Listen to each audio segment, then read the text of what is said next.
Salah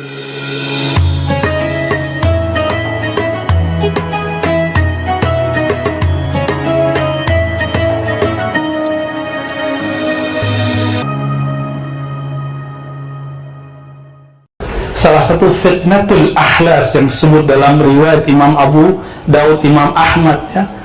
Fitnatul ahlas itu fitnatun tadum wala tanqati'. Fitnah yang gak berhenti-berhenti. Makanya dulu tadi kami ngobrol dengan Habib Taufik, dulu pernah ada, tapi sekarang akan lebih dahsyat. Orang mengatakan bahwa zuriat Nabi Muhammad SAW dari kalangan Ba'alawi tidaklah sahih. Ya, itu masa lalu saya. Dulu saya juga begitu, ya, masa hari gini ada habaib, nggak mungkin. Ternyata dari Sumatera Barat cukup pindah sedikit ke Riau udah ketemu. Kami ke Ketapang ketemu kampung tuan-tuan. Jadi kata sadah bahasa Arab, jamak dari sayyid berarti tuan, diterjemahkan ke bahasa Melayu. Ketapang, ada yang sudah pernah Ketapang para habaib? Kayaknya Habib Taufik sudah. Kalbar. Iya, Kalbar. Alhamdulillah kami datang ke sana. Masya Allah, masuk ke kampung tuan-tuan. Itu kampung luar biasa. Namun Riau, wabil khusus Indra Giri Hulu lebih maju. Melalui Bupati, Pak Sekda meresmikan makom para habaib sebagai situs bersejarah. Kita plus buat beliau semua. Ini kemajuan luar biasa. Semoga nanti ke depan ada nasab habaib di sini, nasab beliau, ya. Biar orang tahu nih loh nasabnya. Perdebatan nasab itu, saya bukan peneliti nasab, tapi kami abdi hadis Nabi Muhammad SAW, pengabdi hadis Nabi. Dari tahun 2004 kami belajar Sahih Bukhari, Muslim, sampai sekarang masih belajar dan mengajarkannya. Diijazahkan beberapa masyayikh, ada yang asyraf, ada yang saadah, ada yang kiai-kiai di Jawa, ada yang dari India, ada yang dari Arab.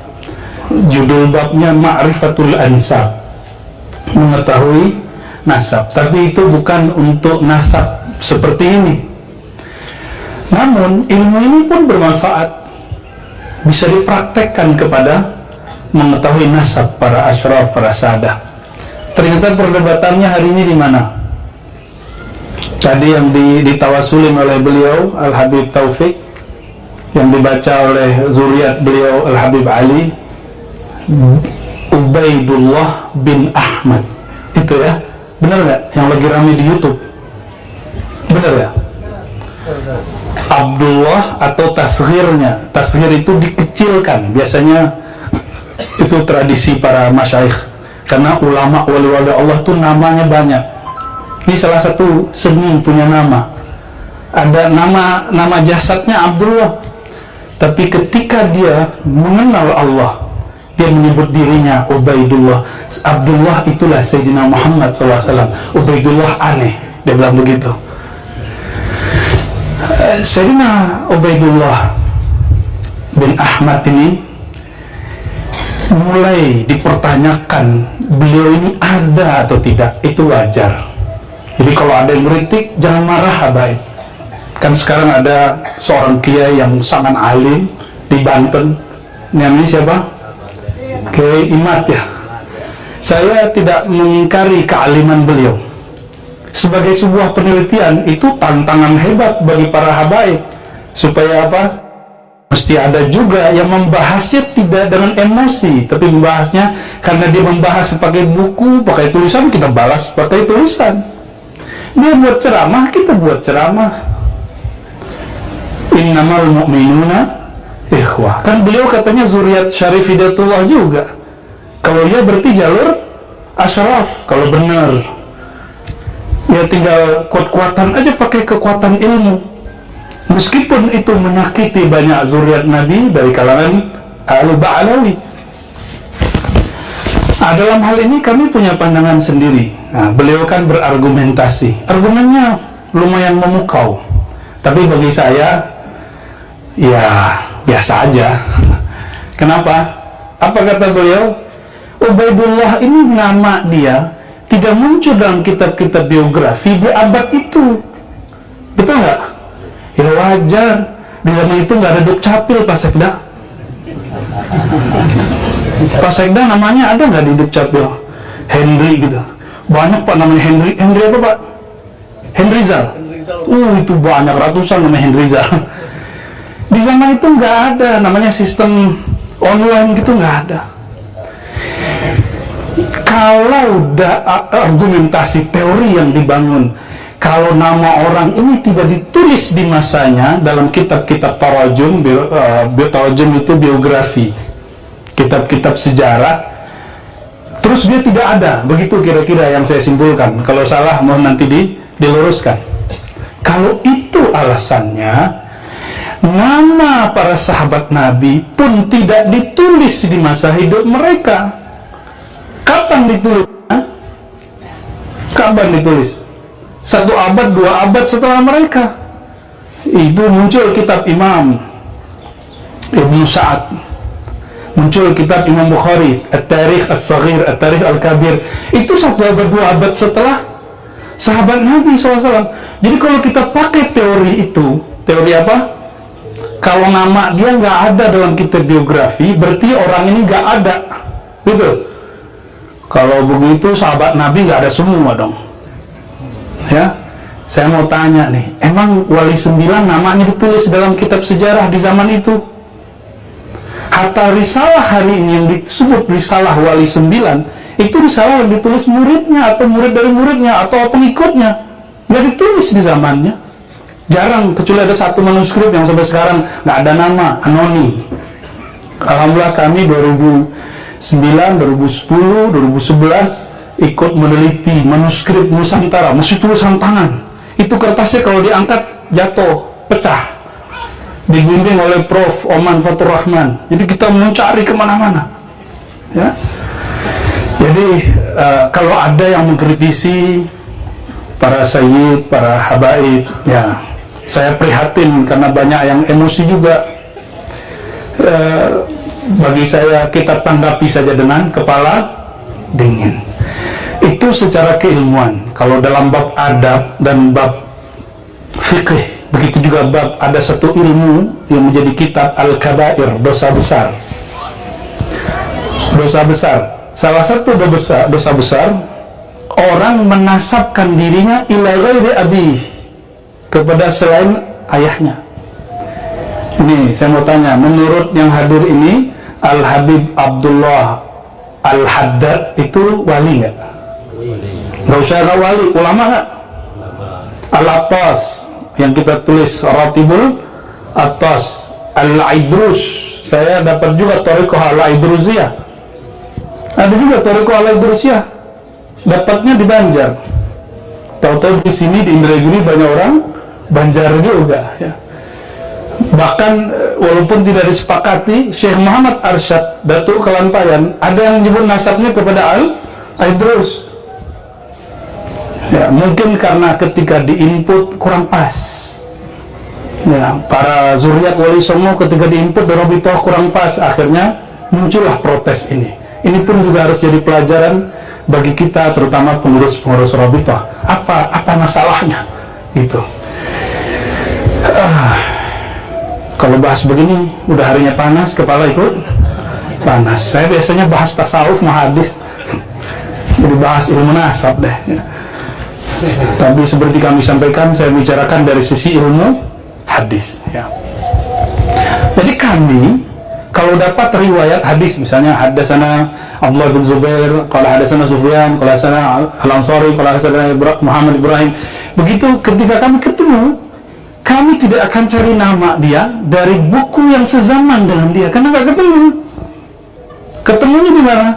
Di buku setelah dia hidup, abad setelahnya atau abad setelahnya lagi, itu biasa. Dan dalam ilmu adab, ilmu akidah, bahkan ilmu tasawuf, menisbatkan diri kepada bukan ayahnya, itu pantangan seorang muslim, apalagi ulama, apalagi kutub, wali kutub, nggak mungkin. Jadi kita bedakan, ini bab ilmiah tadi secara, ini sekarang bab akidah, bab fikih. Apalagi dalam tasawuf, jangankan menyebutkan nasab ayah, nasab guru aja nggak boleh salah. Di hadis juga sama. Orang yang keliru nyebutin nasab gurunya atau gurunya itu bermasalah, bisa hadis mudallas, bisa muqallid, maklub dan mutarib segala macam. Oleh karena itu, saya yakin, hakul yakin, seperti Habib-Habib yang kita sebutkan tadi, pemilik ratib, penulis ratib, mereka mustahil menisbatkan dirinya, menasabkan sanad dan silsilah ayahnya bukan kepada selain ayahnya, itu mustahil. Itu secara adab, karena mereka orang yang atqan nas, akhwafun nas, ya, akhshan nas, orang yang paling takut kepada Allah Subhanahu wa ta'ala. Jadi kepada muhibbin, para habaib, pecinta para zuriat Nabi SAW, tidak usah khawatir bahwa zuriat Nabi yang memegang nasab itu, insya Allah mereka tidak berbohong atas nasabnya. Tapi ya, para zuriat Nabi jangan senang dulu. Habib kalau nggak ngaji, alim nggak? Ya nggak begitu aja. Habib kalau nggak ngaji, mending pakai gelar sayyid aja, nggak usah pakai Habib, mohon maaf. Pakai sayyid aja, itu lebih aman. Karena Al-Habib di Yaman, di Hadramaut, hanya untuk kibarul ulama, minal habaib, minal zuriyat, ya. Hanya untuk zuriat-zuriat yang alim. Cuma di Indonesia udah kepalang basah, baru lahir main gundu aja Habib. Ya, akhirnya nama Habib yang agung itu menjadi rendah, kelasnya jadi kurang tinggi. Ya, ini keprihatinan kita melihat perkembangan nasab. Namun ini tidak bisa dibendung lagi, sudah menjadi istilah. Maka beda istilah Habib di sana dengan Habib di sini. Al-Habib di negeri kita semua yang bernasab kepada baginda Nabi Muhammad SAW. Dan yang terakhir, ini kajian hadis. Semoga nggak panjang ya. Ya, ini kajian hadisnya nih, tentang pentingnya mencintai zuriat Nabi Muhammad SAW. Dulu saya termasuk tidak percaya dengan zuriat Nabi. Begitu Pak Sekda, nggak percaya. Ya. 2006 baru percaya. Jadi bahasa Arab saya yang ala kadar ini, tapi kata teman-teman sih lumayan fasih. Ya, walaupun itu nggak semancung Habib Taufik, tapi lumayan lah. Ya. Hari-hari ngajar pakai bahasa Arab. Ini bahasa Arab saya berkat saya ngaji kepada zuriat Al-Hasani dan Husaini. Ada yang ajib, saya nggak tahu, semoga beliau masih hidup, Habib muda waktu itu. Tiba-tiba Habib Umar, tiba-tiba dia bilang, saya mau ngaji mustalah hadis sama kamu. Dia bilang, Habib, mana mungkin aneh ngajarin antum?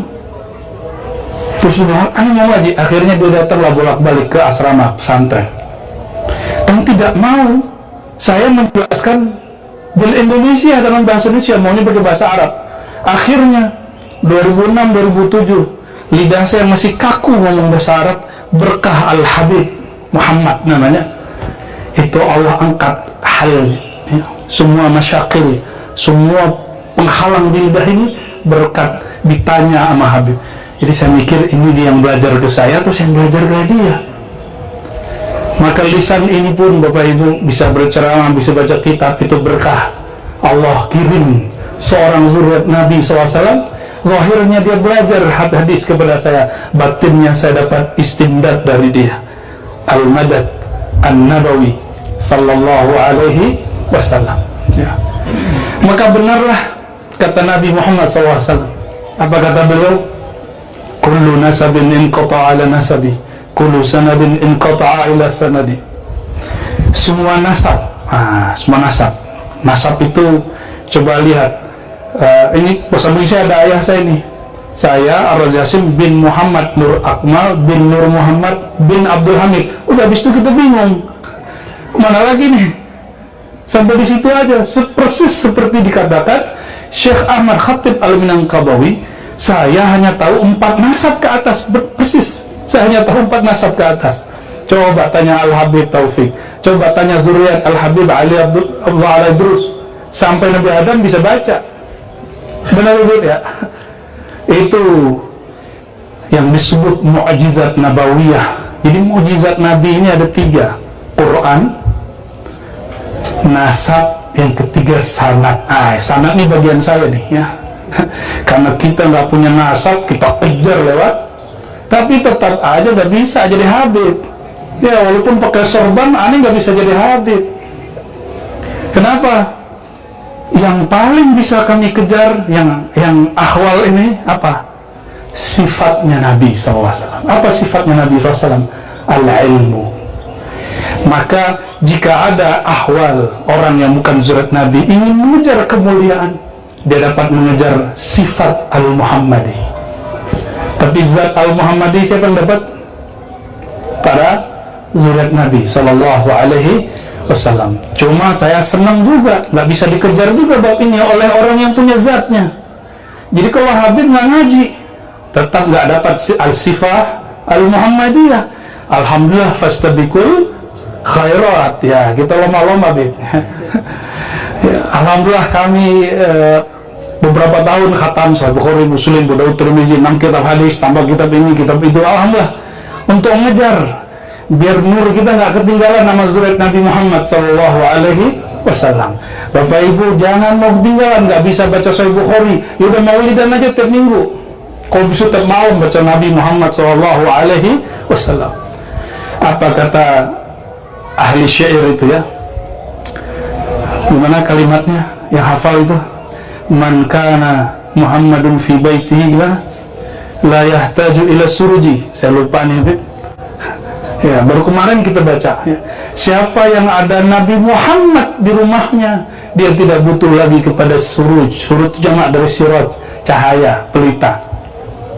Ini keluar dari riwayat Sahih Bukhari dan Muslim bahwa Sayyidatuna Aisyah ini bukan zuriat Nabi, bukan Ahlul Bait, bukan dari Abdul Muttalib, bukan. Itu binti Abi Bakar. Jatuh jarum lagi mau jahit. Bayangin nih, istri Nabi masih mau jahit.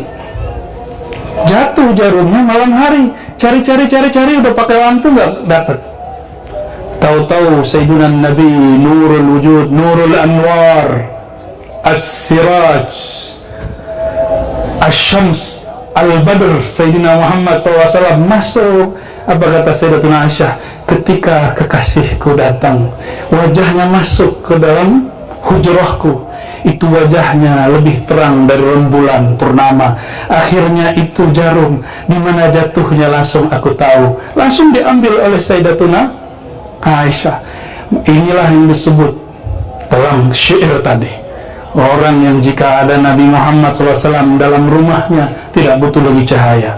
Tapi dalam ilmu rohani, ilmu tasawuf, al-bait al-haqiqi ay sadruka wa fi sadr fi bait wa huwa qalbuka. Di dalam diri kita ini ada rumah, rumahnya bernama dada. Dada ini ada rumah lagi di dalamnya, kamar lagi di dalamnya bernama qalbu. Maka berkalamlah ulama-ulama aulia Allah, qalbul mu'min baitullah. Qalbunya orang beriman, baitnya Allah. Kenapa dia jadi baitullah? Karena Allah memandang ke dalamnya. Innallaha yanzuru ila qulubikum. Kapan Allah memandang ke dalam qalbumu? Jika di dalamnya ada nur Sayyidina Muhammad SAW. Maka Allah tidak akan lihat qalbu kita semua, kecuali dalamnya ada nur cinta kepada beliau. Dan cinta kepada Nabi Muhammad SAW. Kalau tidak cinta kepada zuriat Nabi Muhammad dan pewaris ilmu Nabi Muhammad sallallahu alaihi wasallam. Kalau pewaris nasab, habaib, pewaris ilmu, ulama. Itu yang disebut di hadis, semua sanad ilmu terputus kecuali sanadku. Oleh karenanya kami waktu kecil berthariqah Naqsyabandiyah. Thariqah kami bernasab, bersambung, bersanad kepada Sayyidina Ja'far Shadiq. Sayyidina Ja'far itu anak siapa? Ja'far bin Muhammad Al-Baqir bin Ali Zainal Abidin bin Husain bin Ali. Dan kami pun mengambil thariqah yang lain selain Naqsyabandi. Semuanya bersanad. Thariqah ini Ahlussunnah ini. Thariqah Ahlussunnah. Kullu turuq, semua thariqah tantasibu ila Abi Turab Sayyidina Ali karamallahu wajhah. Semua thariqah ini thariqah apa aja?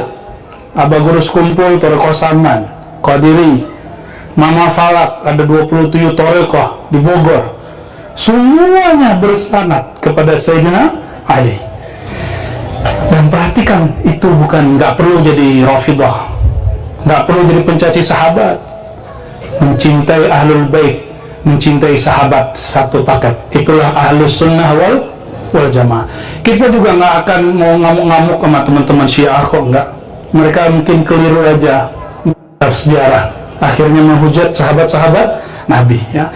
Bapak Ibu, saudara-saudariku, para hadirin, saya senang sekali dengan peresmian Kampung Mufti Indragiri. Kita jadi faham bahwa sejarah zuriat Nabi dari dulu selalu kontribusi kepada kampungnya, tempat negerinya, dan mereka tidak mengharamkan untuk bekerja sama dengan kesultanan pemerintah. Nah, ini juga bisa nanti untuk memahami kenapa Al-Habib Osman di Betawi waktu itu yang menguasai Betawi bukan kesultanan Belanda. Maka beliau pun untuk jaga para zuriat dan ulama bekerja sama juga, meskipun kemudian muncul perdebatan. Kenapa muncul perdebatan? Karena orang berpikir Batavia yang dulu kayak sekarang. Jadi logikanya logika Indonesia, padahal saat itu Indonesia belum ada. Dulu jangankan antara Betawi, ya, jangankan antara Fulan dan Fulan. Dulu Malaka perang dengan Johor, Malaka perang dengan Aceh, Minangkabau perang dengan Aceh. Dulu Minangkabau perang dengan kerajaan Indragiri, dulu perang semua. Bukan berarti mereka nggak nasionalis. Ketika ini contoh, saya Mufti Minangkabau, waktu itu ada di Indragiri Al-Habib Fulan, jangan Habib Ali. Ketika saya berfatwakan, ya kita perang dengan yang di Indragiri. Dan itu bukan Indonesia, bro. Ya, jadi orang-orang yang mengaitkan sejarah Habib Osman yang kemudian terlihat baik dengan pemerintah yang datang saat itu, waktu itu Belanda, mereka logikanya apa? Logikanya Indonesia, pada saat itu belum ada Indonesia. Dulu Batavia punya Belanda, sampingnya kerajaan Banten, sampingnya kerajaan Cirebon, kerajaan. Waktu itu belum ada Indonesia. Maka siapa yang paham sejarah, hati-hati dalam menyimpulkan teks-teks sejarah. Apalagi hari ini saya sedih sekali, beberapa kiai, beberapa gus-gus nyerang habaib. Nyerangnya pakai apa? Pakai teks yang ditulis oleh Londo. Ya, orang Belanda nulis tentang Habib Fulan, lo dia percaya. Ya, Van den Broek cerita, Snow cerita, dia percaya dengan berita itu. Ini yang harus kita waspadai. Kok dia percaya dengan berita orang Belanda untuk menghancurkan, untuk mencaci maki zuriat Nabi, ulama-ulama. Ya, terlepas dari apa yang terjadi, saya menghormati mereka yang berkomentar masalah ini, tapi ilmiah, disambung ilmiah, jangan pakai emosi, ya. Ala kulli hal, saya cinta dengan mereka semua.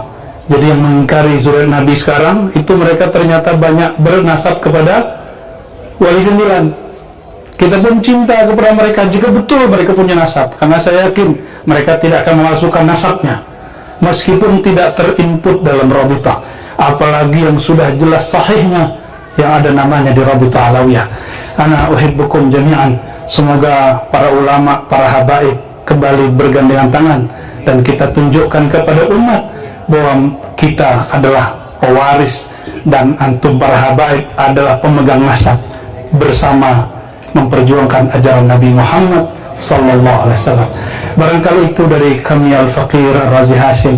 Semoga yang hadir ini dapat ridha berkah dari Allah SWT dan negeri Kabupaten Indragiri Hulu mendapatkan rahmat berkah, tambah maju peradabannya. Amin ya rabbal alamin. Demikian dari kami. Subhanakallah wa bihamdika asyhadu an la ilaha illa anta astaghfiruka wa atubu ilaik.